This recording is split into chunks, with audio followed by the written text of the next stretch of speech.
Welcome back to another explainer. Today, we are stepping into the role of medical detectives. Because let's be real, as a medical coder, that is exactly what you're doing every single day. You're piecing together these complex clinical mysteries from patient charts and translating them into the highly specific alphanumeric language of ICD-10. And today, we're tackling a set of guidelines that can honestly feel a bit like a labyrinth, the rules surrounding ectopic, molar, and missed pregnancies. We're going to unpack exactly how these complications are classified, the really strict sequencing rules you need to follow, and the crucial timeframes that absolutely dictate your code selection. Because getting these specific codes wrong doesn't just skew a patient's history, it leads to instant claim denials, delayed care, and just massive compliance headaches. So we're going to make sure you've got this down. Here's our roadmap for this session. First, molar and ectopic complications. Second, the sequencing rules. Third, defining missed abortions. Fourth, gestational age thresholds. And finally, number 5, exceptions and specific diagnoses. Okay, let's dive into this. Section 1, molar and ectopic complications, the 008 category. So, we're starting with our first major coding category, which really sets up the entire foundation for how we handle early pregnancy complications. Right off the bat, the guidelines give us this very specific tool, Category 008. This category is dedicated entirely to classifying complications that arise from ectopic and molar pregnancies. Now, what you really need to remember here is that this is fundamentally different from how we code complications of standard abortions. Category 008 is your go-to regardless of the timeline. It doesn't matter if the complication happens right there during the very first initial episode of care, or if it pops up later down the line during a subsequent readmission. 008 is the designated home for these specific complications, period. Section 2, the sequencing rules, where timing is everything. Having the right code category is only half the battle. The other half, and honestly, arguably the trickiest part, is knowing what order to put them in. Timing really is everything here. What's absolutely fascinating about this logic is how your principal diagnosis basically flips depending entirely on the context of the patient's admission. Let's break down this if-then rule. If the complication occurs during an episode of care where the primary purpose is treating the ectopic or molar pregnancy itself, meaning this is the initial episode of care, you must sequence a code from the 000 through 002 series first. That is your primary code. Then you follow it up with your complication code from category 008. But if the patient has already been treated and is now being readmitted specifically for a complication following that past treatment, well, the 008 series code takes the spotlight. It becomes your principal diagnosis. Let's ground these rules in some real patient scenarios so you can see exactly how this plays out in practice. Look at our first clinical scenario here. A patient presents with pelvic peritonitis following a right ectopic tubal pregnancy, and all of this is being managed right now during this current admission. Following our rule for initial care, we code the pregnancy first, 000.101. Then we add the complications code for the peritonitis, 008.0. Now contrast that with the second scenario.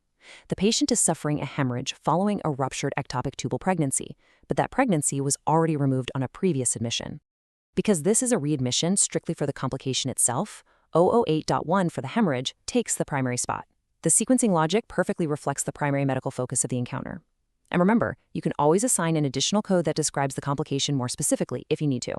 Before we shift gears and look at how to properly identify and code missed abortions, if you're finding this breakdown helpful and want to keep sharpening your coding skills, please take a quick second to like this explainer and subscribe to my YouTube channel for daily updates.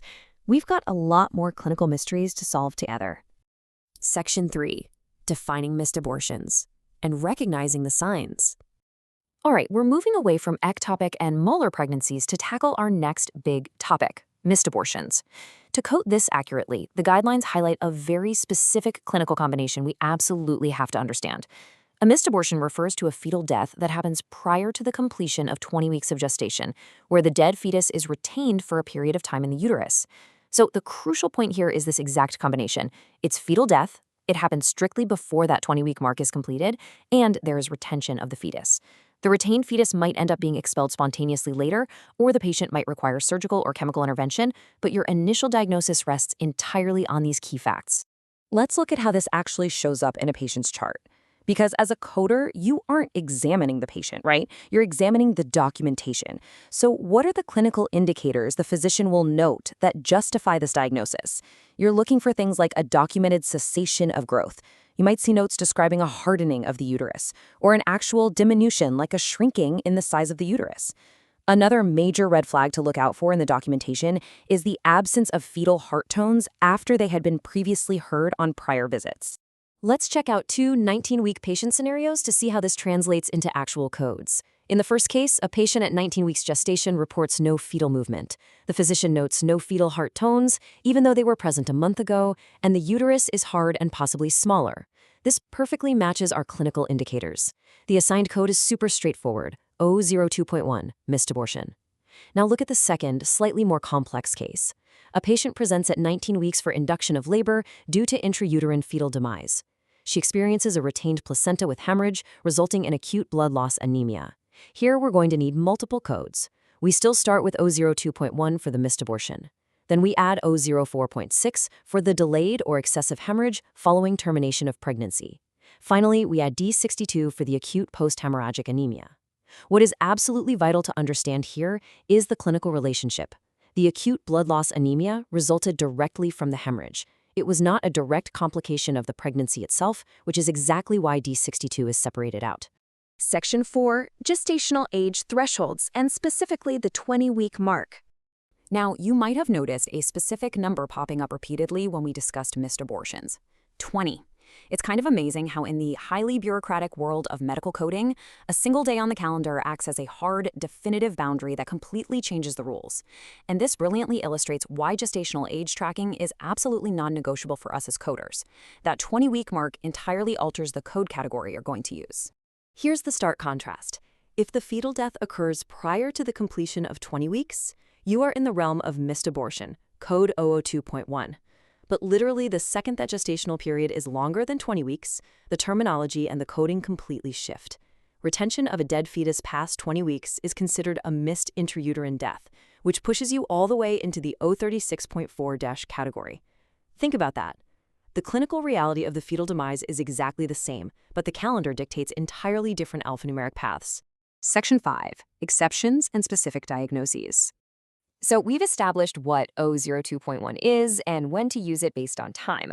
But come on, as with any good coding guideline, there are absolute exceptions. There are specific conditions where the standard missed abortion code must be avoided completely. Code O02.1 is strictly off limits for these three specific diagnoses: blighted ovum, non-hydatiform mole, and hydatiform mole. If you see any of these in the physician's documentation, you have to pivot. Instead of O02.1, you'll assign code O02.0 for a blighted ovum and non-hydatiform mole. And if it's a hydatiform mole, you're going to look to a code from category 01 instead. Precision is everything in this job. Let's look at one final case study just to lock this all in. A patient is diagnosed with a blighted ovum and has a vacuum DNC performed. Following our exception rule, we do not touch 002.1. Instead, we assign 002.0 for the blighted ovum. And of course, we need to capture the procedure too. For the vacuum DNC, we assign code 10D07Z6, which precisely describes the extraction of products of conception via vacuum through a natural or artificial opening. You match the specific diagnosis exception with the exact procedural code to paint that complete, accurate picture of the patient's care. Well, we've cracked a lot of codes today, from the rigid sequencing rules of the 008 category all the way to that critical 20-week boundary line for missed abortions. As a coder, navigating these rules with confidence is what ensures accurate clinical records and proper care documentation. So, which coding threshold will you conquer next? Think about what areas of the ICD-10 manual still feel like a mystery to you, and let that guide your next study session. And remember, if you found this explainer helpful, please take a second to like this explainer and subscribe to my YouTube channel for daily updates as we continue to break down the complexities of medical coding together. Thanks for hanging out with me, and I'll catch you in the next explainer.